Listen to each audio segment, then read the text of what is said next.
আমার সামনে কিছু নাস্তা রেখেছিল।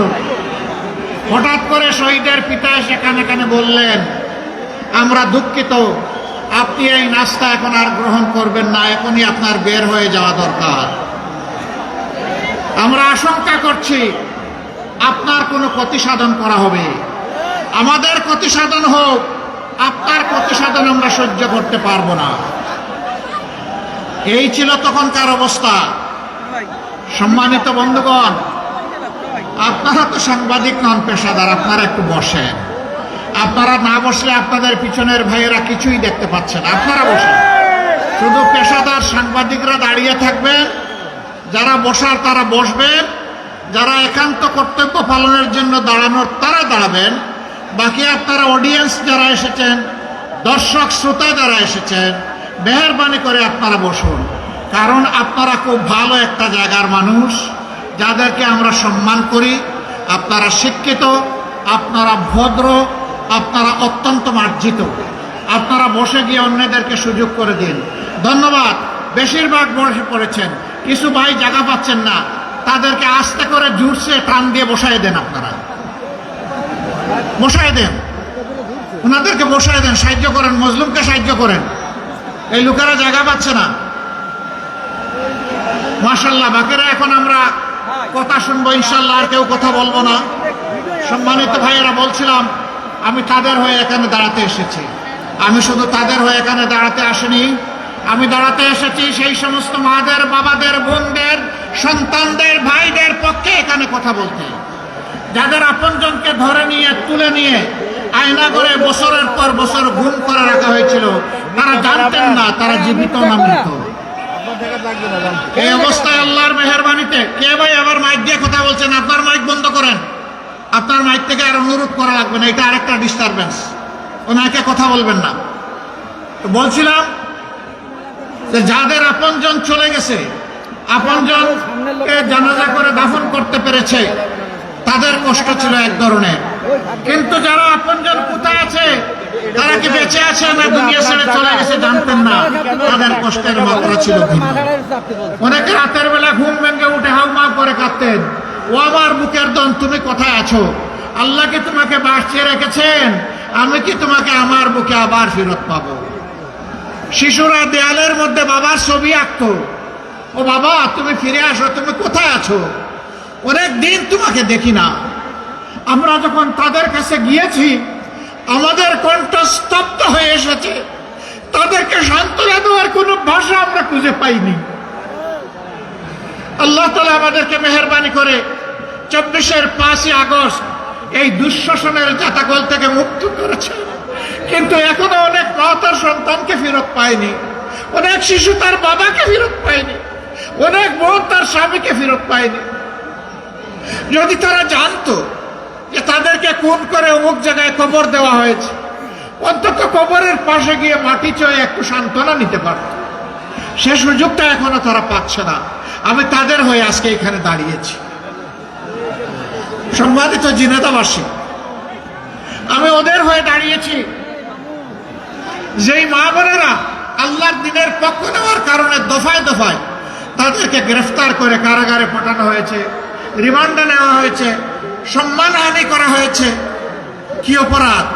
অপরাধ আর কিছু না, ওমা নাকামু মিনহুম ইল্লা আইয়ুমিনু বিল্লাহিল আজিজিল হামিদ। তারা আল্লাহ তাআলাকে রব মেনে নিয়ে তাকে সবচেয়ে মহাপরাক্রমশালী, শক্তিশালী বলেছিল, আর বলেছিল আমরা কোনো মানুষের প্রশংসা করি না, আমরা প্রশংসা করি কেবল আল্লাহ রাব্বুল আলামিনের। এই জন্য আমাদের মা বোনের গায়ে হাত দিয়েছে, বিব্রত করেছে, কষ্ট দিয়েছে। আমি তাদের হয়ে আজকে এখানে দাঁড়িয়েছি। আমি ওই সমস্ত 18 কোটি মানুষের হয়ে এখানে দাঁড়িয়েছি, সিন্ডিকেট করে যাদের পকেট থেকে জোর করে টাকা নেওয়া হয়েছে, চাঁদাবাজি করে যাদেরকে কষ্ট দেওয়া হয়েছে, রিমান্ডে নিয়ে নির্যাতন করে মোবাইল ওপেন করে দিয়ে বলেছে তোর মাকে বল, তোর বাবাকে বল টাকা নিয়ে আসতে। আমি সেই মজলুম মানুষগুলার পক্ষে এখানে দাঁড়িয়েছি। আমি আপনাদের কাছে জানতে চাই, সেই ফেসিবাদ কারো গাড়ে ভর করে বাংলায় আবার চলে আসুক, আপনারা কি তা চান? আমাদের সিংহ শার্দুল ছেলেমেয়েরা 24-এ তার জবাব দিয়েছে বুকের রক্ত দিয়ে, জীবন দিয়ে।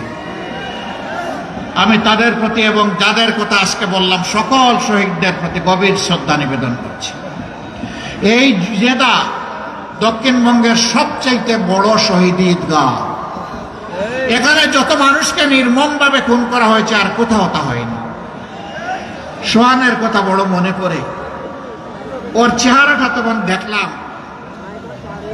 ওকে হত্যা করার পর চোখ যখন ওরা খুলে ফেললো, কি নির্মম, কি নিষ্ঠুর। তার মা বলেছিলেন, ওরে তোমরা আমার বুকের দম কেড়েই যখন নিয়ে গেলে তখন তার দুইটু চোখ কেন তোমরা উপড়ে ফেললে?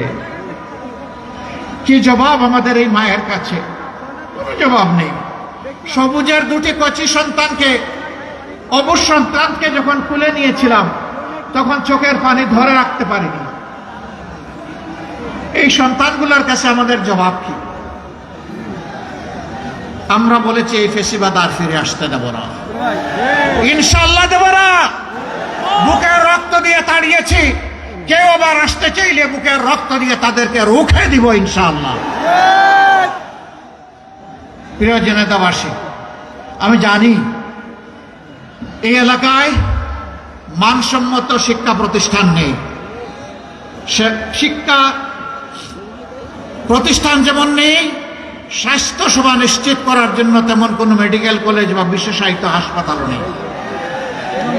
আমরা ঘোষণা করেছি ইনশাআল্লাহ পর্যায়ক্রমে আল্লাহ যদি আমাদেরকে সুযোগ দেন তাহলে পর্যায়ক্রমে বাংলাদেশের প্রত্যেকটি জেলায় আমরা সরকারি মেডিকেল কলেজ গড়ে তুলব ইনশাআল্লাহ। শুধু মেডিকেল কলেজ গড়ে তুলে দূরে থেকে চেয়ে চেয়ে বসে থাকবো না। সবগুলা মেডিকেল কলেজকে উন্নত প্রযুক্তি সমৃদ্ধ করে দক্ষ জনবল দিয়ে এমনভাবে পরিচালিত করা হবে যাতে সংশ্লিষ্ট এলাকার জনগণ স্বস্তির সাথে তাদের স্বাস্থ্য সেবার অধিকার সানন্দে স্বেচ্ছায় এখানে এসে তারা ভোগ করতে পারেন। আমরা মাঝে মাঝে দেখি চিকিৎসকরা অনেক সময় মফস্বল জেলাগুলার মেডিকেল কলেজে আসতে চান না। তার 3টা কারণ। নাম্বার 1, তাদের সন্তানদেরকে লেখাপড়া করানোর জন্য মানসম্মত শিক্ষা প্রতিষ্ঠান